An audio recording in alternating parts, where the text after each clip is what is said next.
Fabrice Derbiz. Que penses-tu du début de saison du Racing Club de Strasbourg? Perso, il montre un beau football, toujours dirigé vers l'attaque, avec un pressing qui lui permet de battre Marseille par exemple. Penses-tu qu'une place dans les 6 premiers est possible? Ça me paraît un peu haut, les 6 premiers. Évidemment, je l'espère de tout mon cœur, mais ça me paraît un peu haut, parce que le style de jeu de Rosseignor est extrêmement énergivore, et que c'est un jeu qui est quand même basé sur une relance courte systématique. Ça, tout le monde maintenant l'a compris, même les Nantais l'avaient compris et ont fait du pressing en début de match. Et on se souvient de l'erreur de Sceaux qui entraîne le tir écrasé de Mohamed. Mais bon, si le tir il est pas écrasé, peut-être que ça fait un 0 pour Nantes et que c'est pas le même match. Donc la jeunesse de la défense... Très franchement, si Strasbourg venait à recruter Mbemba, par exemple, au mercato d'hiver, je pense, oui, que le club pourrait terminer en position européenne, parce que le reste de l'équipe est quand même complet, complémentaire. En plus, c'est une équipe qui s'entend, mais à merveille entre eux. C'est-à-dire, effectivement, beaucoup disent, oui, c'est une équipe de jeunes, mais pour le coup, c'est une équipe de jeunes, ils sont tous là, ils ont tous la même manière de se fringuer, ils écoutent la même musique, ils ont les mêmes goûts. Et voilà, c'est vraiment une équipe de copains. C'est une expression que j'emploie pas souvent, mais là vraiment c'est quelque chose qui saute aux yeux. Vous voyez, André Santos, Marc, il va brandir le maillot des mégas. Donc oui, en tout cas c'est un football laboratoire qui est extrêmement intéressant avec Rosseignor. Voilà. Alors déjà, moi j'ai un attachement tout particulier à Strasbourg et je regarde leurs matchs avec beaucoup plus de passion que les autres, mais c'est vrai qu'en plus la présence de Rosseignor me fait m'intéresser encore plus à cette équipe sur le plan tactique.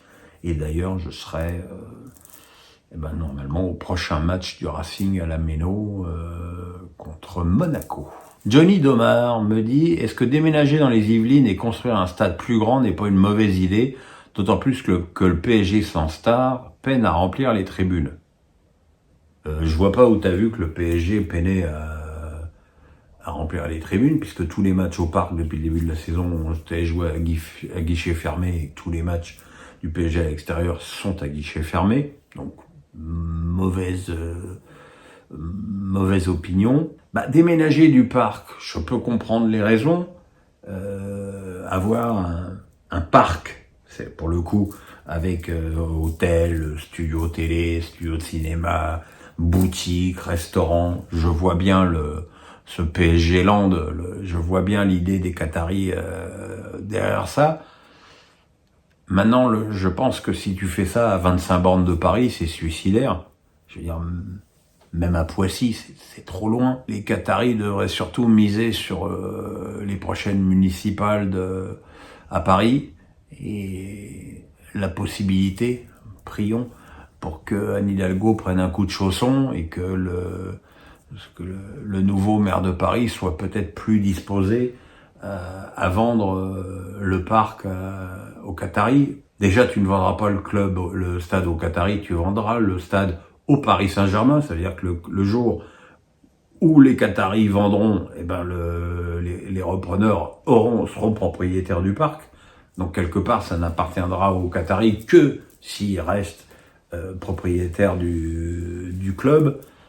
Et puis bon, je veux bien, c'est bien gentil, mais le Parc des Princes, c'est juste quand même qu'un tas de béton qui en plus part en cacahuète dans pas mal d'endroits. Il faut savoir que là, il y a 100 millions de travaux qui vont être bientôt indispensables pour éviter qu'une partie du toit s'effondre sur des supporters, ce qui est déjà arrivé, mais c'est arrivé en pleine nuit. On avait calculé que si le stade était à guichet fermé, il y aurait pu y avoir plus de 30 morts à ce niveau-là.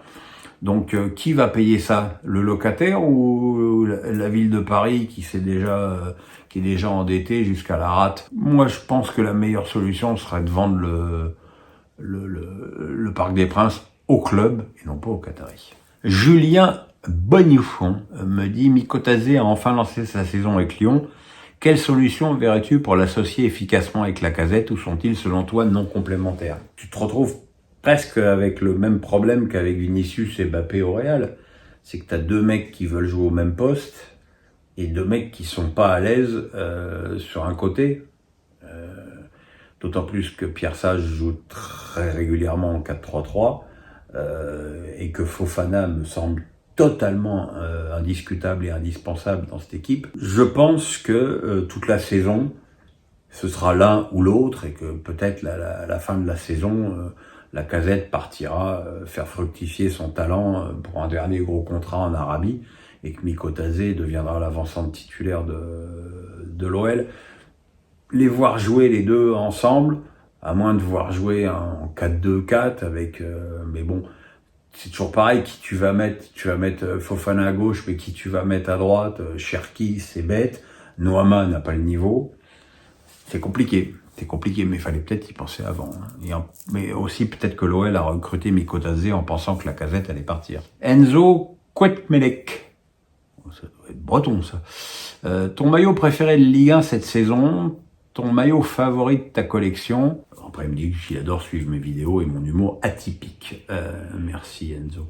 Mon maillot préféré de cette saison, j'ai adoré le maillot de 100% blanc de l'OM pour la commémoration de leur anniversaire. J'ai trouvé ça juste sublime, d'une grande élégance. En général, j'aime beaucoup les maillots blancs. Le maillot favori de ma collection, c'est le maillot du PSG que le club m'a offert sur mon lit d'hôpital. Parce que c'était le premier, il y en a d'autres. J'ai eu un maillot de Rennes signé par toute l'équipe, un maillot de Monaco signé par toute l'équipe, un maillot de l'équipe de France signé par toute l'équipe. Mais le premier que j'ai eu, c'est celui du PSG. Et ça m'a touché parce que j'avais pas des rapports forcément extraordinaire avec Nasser El Khelaifi et que voilà, j'ai apprécié le geste. Alors c'est le maillot du PSG, c'est l'année où Monaco est champion, c'est le maillot, tu sais, où la bande rouge est très Bordeaux pour mon maillot préféré, mais voilà, sentimentalement c'est que je préfère. D'une manière générale, pas très accro au maillot. Encore une fois, je les ai tous donnés. En revanche, j'ai demandé à Sabrina Keller, la femme de Marc, de me mettre de côté une veste du Racing, Octobre Rose, qu'ils ont portée contre Nantes ce week-end, parce que je la trouve sublime. Johnny Domar me dit, il n'y a pas que les audiences des matchs de la sélection nationale. Chez Canal+, les audiences de la Ligue des Champions sont moins bonnes que l'année dernière. Y aurait-il une forme d'usure, un excès de foot à la télé? Et regardez une semaine comme celle qui vient de se passer. Mardi, Ligue des Champions, mercredi, Ligue des Champions, jeudi, Europa League, vendredi, Ligue 1, samedi, Ligue 1, dimanche, Ligue 1. Donc moi, mes 6 soirées, j'étais là, dans mon canapé, mes soirées et mes après-midi, j'étais devant mon canapé, parce qu'en plus, il y avait des matchs à 18h45. C'est évidemment beaucoup trop. Alors, tout le monde n'anime pas une chaîne de foot et n'est pas obligé de regarder l'intégralité des matchs. J'en suis bien conscient, mais il y a trop de compètes, il y a trop de matchs, et je pense encore une fois, et c'est encore une autre raison qui me fait penser que cette nouvelle formule de la Ligue des Champions n'est pas bonne, que cette course au fric qui ne trouve son essence que par la multiplication des matchs est en train de nuire au football. Les audiences de Canal, pour ce qui me semble, pour les audiences des matchs du PSG, elles restent au même niveau. Après, tu peux pas empêcher les gens de pas être forcément passionnés par Monaco, par Brest et par Lille. Encore une fois, je le vois avec les audiences de ma chaîne, évidemment. C'est beaucoup plus porteur de parler de Paris, de Marseille que des autres clubs. Guillaume Fouché me dit, la Ligue 1 sponsorisée par McDonald's, est-ce que ça a du sens de faire la promo de la malbouffe pour une compétition de sport? À part l'argent du sponsoring, ça sert à quoi? Bah, ça sert à l'argent du sponsoring. Déjà, quoi. Faut quand même être foutrement faux cul pour dénoncer McDo, sachant que la France est le 2e pays au monde où il y a le plus de McDo. Donc, j'ai presque envie de dire que pour McDonald's, sponsoriser le championnat de France de Ligue 1, c'est du mécénat, qu'ils n'en ont absolument pas besoin pour faire leur pub. Donc voilà, il n'y a pas de... Enfin, à mon sens, il n'y a pas vraiment de débat à ce niveau-là. Moi, je sais, contrairement à la légende, Je suis pas spécialement client au McDonald's, j'y vais pour rien vous cacher, on y va souvent quand ma femme sort avec ses copines en boîte et qu'elle se couche très tard. Elle aime bien se faire un petit McDo pour ce qu'elle appelle sa journée de RTT, mais sinon, voilà, quoi. Elle cuisine tellement bien que je suis pas attiré par le McDo, mais encore une fois, le football français est dans une situation financière désastreuse, que si on commence en plus à faire les vierges effarouchées pour savoir, voilà, c'est du McDonald's, c'est pas le cartel de Medellín non plus, donc voilà. Faut pas déconner non plus. Voilà, mes petits amis, un face à Pierrot encore bien dense cette semaine, qui va pouvoir vivre un petit peu, puisque enfin on a une semaine, j'ai 5 jours sans football là, ouf, de pouvoir souffler un petit peu, donc plus que jamais, le pouce, la cloche, on s'abonne et portez-vous bien.